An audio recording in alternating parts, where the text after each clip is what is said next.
출퇴근 시간에 항상 재미있는 사연들을 듣다가 오늘은 제 이야기도 한번 해보고 싶어서 이렇게 사연을 보내게 됩니다. 지금 저는 아내와 아들, 딸 하나씩 낳고 남부러울 거 없이 아주 행복하고 재미있게 살고 있지만 제 어린 시절은 정말 어렵고 힘들었는데요.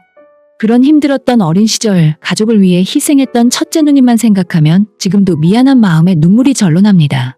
저는 태어나고 보니 위로 까마득한 6형제가 있는 7남매 집의 막내로 태어났어요. 가장 큰 첫째 누님은 저보다 무려 18살이나 많았고 바로 제 위인 여섯째 형은 저와 4살 터울이었습니다.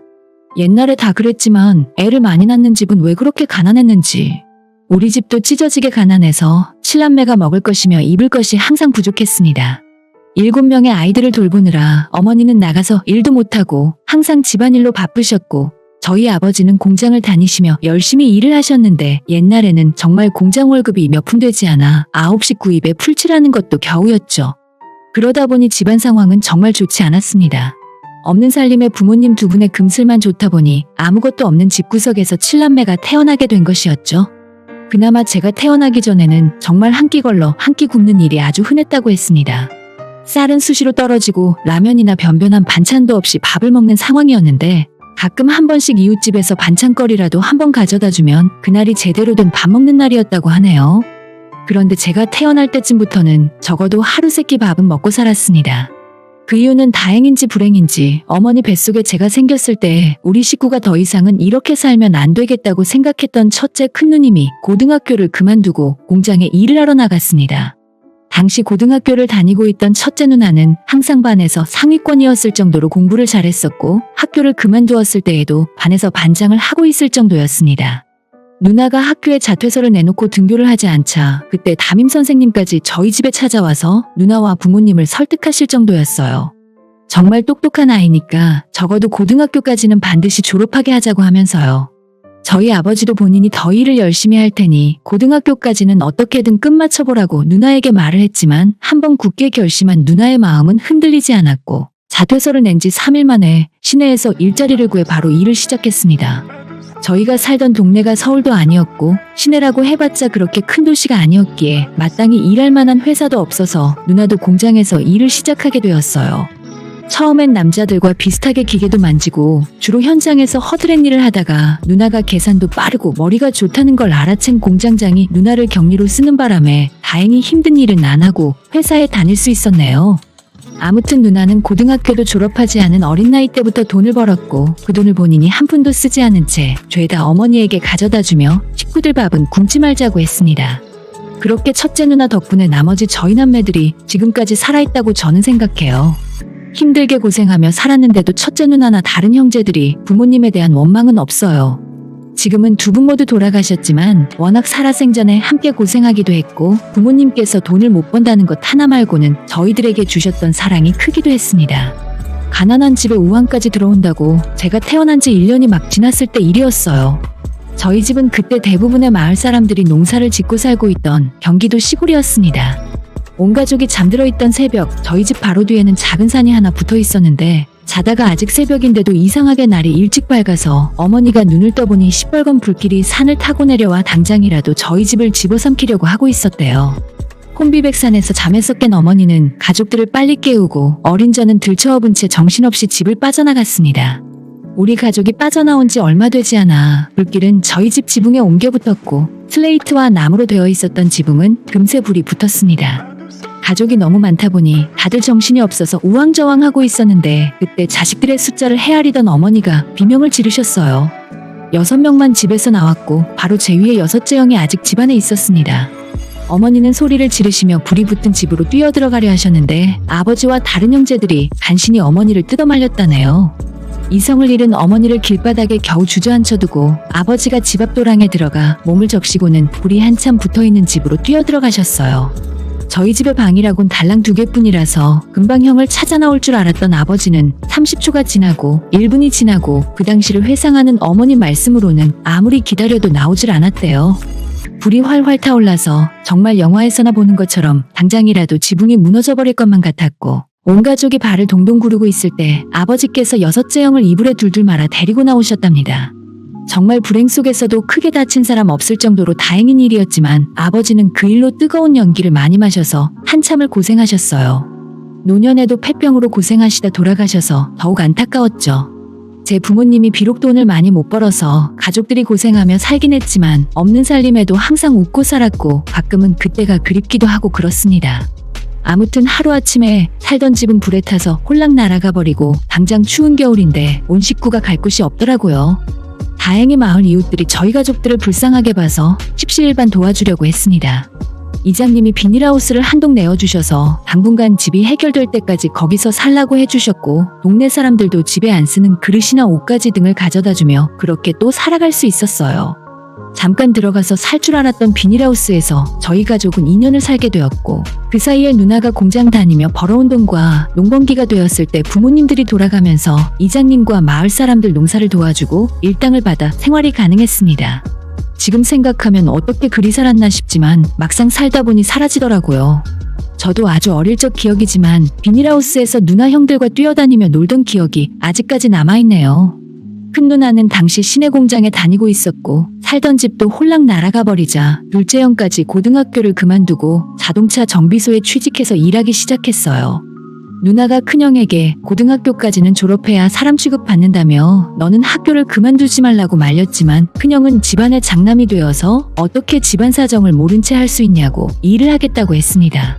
안타까운 현실이지만 집안의 첫째 둘째 형 누나들이 일을 하기 시작하자 그 뒤로 집안 사정도 눈에 띄게 좋아지기 시작했어요. 막내였던 제가 집에 혼자 있을 수 있게 되자 부모님도 동네에서 일을 하기 시작하셨고 큰 누나와 큰형이 벌어온 돈으로 나머지 형제들은 불편함 없이 학교를 다닐 수 있었습니다. 집안에 돈 버는 사람이 넷으로 늘자 저희 가족은 다시 집을 구해서 길고 길었던 비닐하우스 생활을 탈출할 수 있었습니다. 나름 낭만이 있고 재미도 있었지만 사람이 오래 살기는 힘들었어요. 여름엔 너무나도 덥고 겨울에는 습도가 높아서 저나 일곱째 형은 피부병을 달고 살기도 했습니다. 나머지 형 누나들도 학교에 가면 비닐하우스에서 산다고 아이들이 놀려대는 동에 많이 힘들었다고 그때를 추억하고는 합니다. 제가 사는 동네가 말이 경기도였지 달구지 끌고 농사짓는 시골이나 마찬가지였어요. 1시간에 한 대가 다닐까 말까 한 버스를 20분 타고 나가야 슈퍼도 있고 사람도 있는 시내가 나오는 그런 곳이었어요.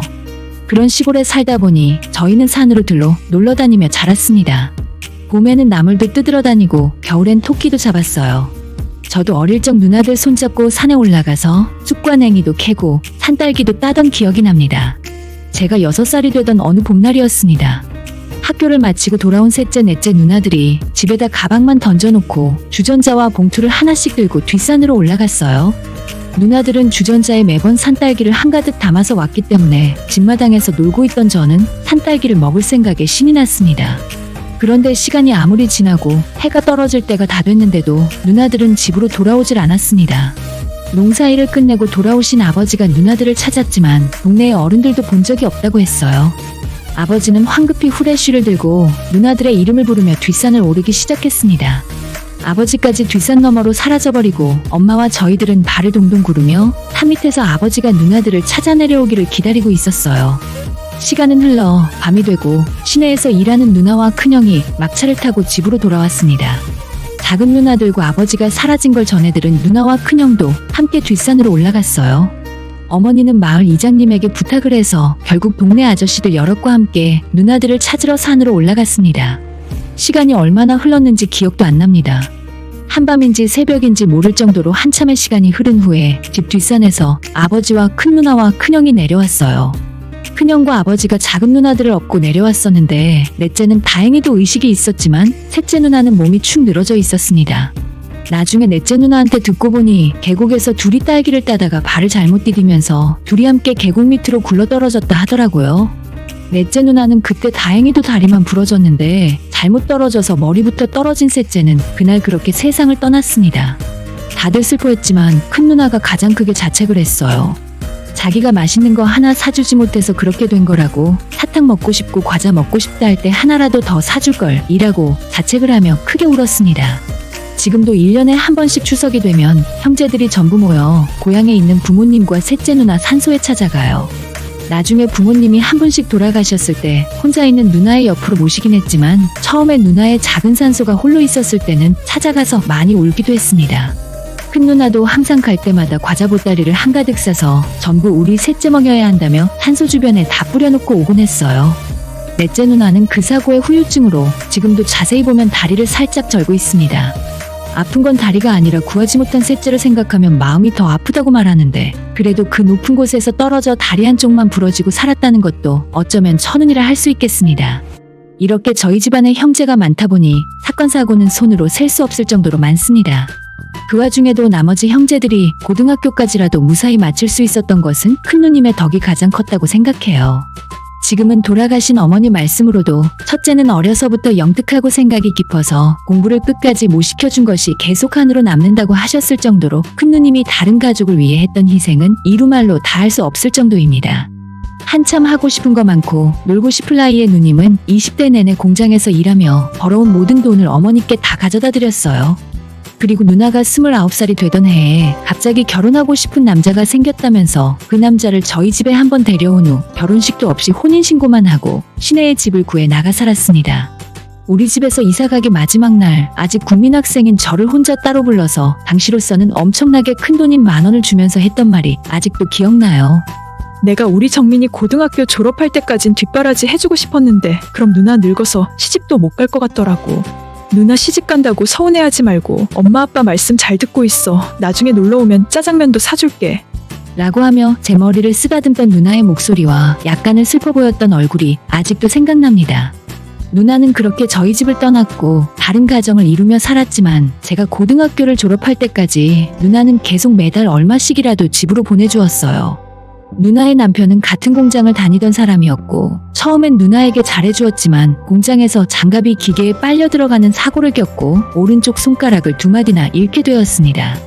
손가락을 잃은 후 다니던 직장에서 그만두고 가장의 역할을 제대로 하지 못한다는 생각에 술독에 빠져 살았던 매형은 망가지기 시작했어요. 회사에서 받았던 얼마 안 되는 보상금도 전부 술 마시고 흥청망청 날려버리고 집에서 폐인처럼 살았습니다. 누나가 벌어오는 월급도 다 뺏어서 술 먹고 날려버리고 돈을 주지 않으면 누나뿐 아니라 자기 아들에게까지 손을 쓰는 지경에 이르렀다고 해요. 나중에 큰 빚까지 져가며 노름을 하며 살다가 40 초반 한참 젊은 나이에 스스로 세상을 떠나버렸습니다. 누나에겐 지옥과도 같았던 결혼 생활이었지만 막상 남편을 잃고 난 후 홀로 어린 아들과 둘이 남게 된 누나에게 세상은 만만하지 않았습니다. 남편이 남기고 간 빚은 법적으로 상속 포기를 하면서 누나에게 넘어오진 않았지만 빚쟁이들이 누나가 다니는 회사로까지 찾아왔고 결국 오래 다니던 회사도 그렇게 그만두게 되었죠. 당장 눈앞이 막막해서 하면 안 될 나쁜 생각도 수차례 해봤지만 차마 엄마로서 사람으로서 할 짓이 아닌 것 같아 이악 물고 살기로 했대요. 누나는 창피함도 있고 다니던 회사 근처에 노점을 깔아 포장마차 장사를 시작했고 공단 근처에는 제대로 된 식당이 없던 터라 장사는 잘 되었답니다. 사람이 살려고 노력하면 죽으라는 법은 없는가 봐요.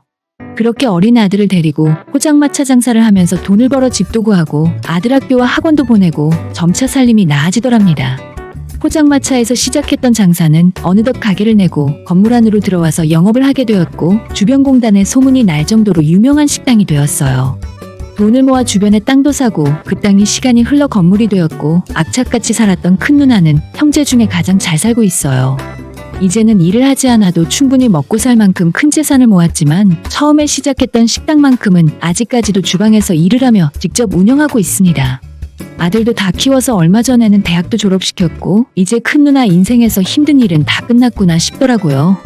여자 혼자의 몸으로 지금까지 살아온 누나가 정말 대단하고 존경스러운데 3년 전부터는 예전에 하지 못했던 공부가 한이 되어 남았다면서 검정고시까지 준비했어요.